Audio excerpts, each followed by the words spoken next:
बिस्मिल्लाहिर्रहमानिर्रहीम। Welcome to my channel study room. Exercise 10B question number 1 हम कर रहे थे और मैंने आप लोगों को क्वेश्चन नंबर 1 का पार्ट ए करा दिया था और अब मैं आप लोगों को इसका पार्ट बी और सी कराऊंगी। तो ये भी बताती चलूँ कि जो बुक मैं फॉलो कर रही हूँ वो है Oxford 7th edition new syllabus mathematics book 1 है। तो क्वेश्चन नंबर 1 का पार्ट बी, इसमें इन्होंने हमें इन्होंने क्या बताया था। हमें इन्होंने क्वेश्चन में ये दिया हुआ है कि दो पैरेलल लाइंस हैं। कौन कौन सी हैं? एक लाइन है ए बी, ये देख रहे हैं आप, एक लाइन है ए बी, दूसरी लाइन है सी डी। ये दोनों एक दूसरे के पैरेलल हैं। इन दोनों लाइंस को दो और लाइन है जो कि ट्रांसवर्सल है। ये पी क्यू है, ये इसको कट कर रही है, और दूसरी कौन सी लाइन है? आर एस, ये भी कट कर रही है। अब इन ट्रांसवर्सल लाइंस जो हैं, इनके कट करने की वजह से कुछ एंगल एग्जिस्ट कर रहे हैं। इन्होंने हमसे इसके पार्ट बी में सवाल किया है कि इस बी डब्ल्यू क्यू, ये जो एंगल है बी डब्ल्यू क्यू, ये वाला एंगल, ये क्या ये इक्वल है किस, कौन से एंगल के? A X R. A X R कौन सा है? ए एक्स आर, ये वाले एंगल के इक्वल है। क्या ये दोनों एंगल एक दूसरे के इक्वल हैं? हमसे ये सवाल किया है इन्होंने। आप ये देख रहे हैं बी डब्ल्यू क्यू, ये इसको देखकर ही एक तो पहली बात, दो बातें हैं। पहली बात तो ये कि ये पी क्यू और आर एस ये दोनों पैरेलल लाइंस नहीं हैं।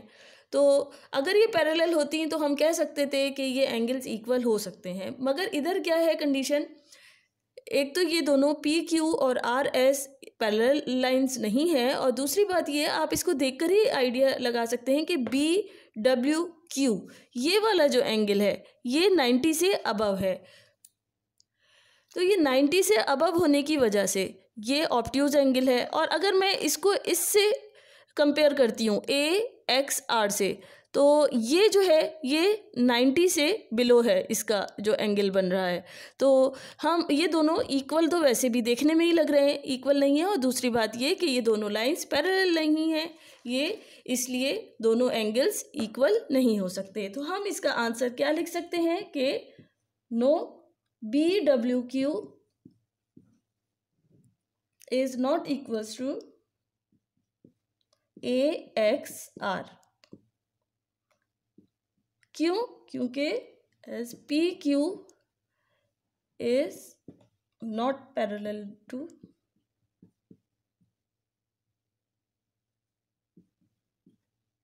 R S.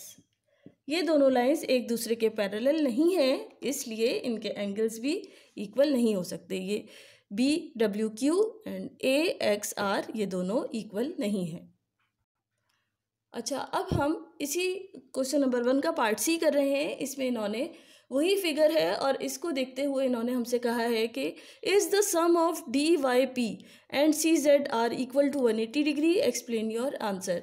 तो सी पहला क्या है? D Y P, D Y P, तो ये वाला एंगल ये इन्होंने कहा है, और दूसरा कहा है C Z R, C Z R ये वाला एंगल। क्या ये एंगल और ये एंगल, इन दोनों का जो सम है, क्या वो 180 डिग्री हो रहा है? हमसे इन्होंने ये सवाल किया है। तो हम ये कहेंगे कि नहीं, इनका ये 180 डिग्री नहीं हो सकते। क्यों नहीं हो सकते? क्योंकि ये दोनों लाइंस जो हैं पी क्यू और दूसरी लाइन कौन सी है? आर एस, ये दोनों एक दूसरे के पैरेलल नहीं हैं। अगर पैरेलल होती तो हम कह सकते थे कि इनका जो सम है वो 180 डिग्री हो रहा है। वो किसके इक्वल है? 180 डिग्री के। लेकिन यहाँ पर कंडीशन ये है कि जो पी क्यू है और जो दूसरी लाइन है आर एस, ये दोनों एक दूसरे के पैरेलल नहीं हैं। इसलिए इनके जो एंगल्स हैं डी वाई पी और सी जेड आर, ये दोनों का अगर हम ऐड करें तो वो 180 डिग्री के इक्वल नहीं हो सकते। इसलिए हम इसका आंसर बता सकते हैं कि क्या आंसर हो सकता है कि no, the sum of D Y P and C Z R, मैंने यहीं पे लिख दिया, C Z R is not equal to 180 degree. PQ is not parallel to